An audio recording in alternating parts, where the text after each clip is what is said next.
How to redeem Chipotle promo code. Let's get started. Launch your preferred browser.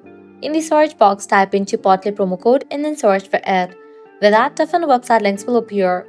First up, I'm gonna show you guys how can you get Chipotle promo code. Using any of these websites, you can easily get working promo code for Chipotle. So open any of it. I'm gonna open this one, coupon follow. Once you're on the website, you're gonna find amazing offers and deals for Chipotle. Just scroll down and check out the offers. Once you get the offer that you're gonna use, click on it. With that, you're gonna get the code for it. Make sure to check the expiration date of the code whether it is valid or not. If it is valid, copy it, then click on Redeem at Chipotle. You will be directed to the official website of it. Once you're on the official website of it, go ahead and log into your account, make your purchase, and proceed to checkout.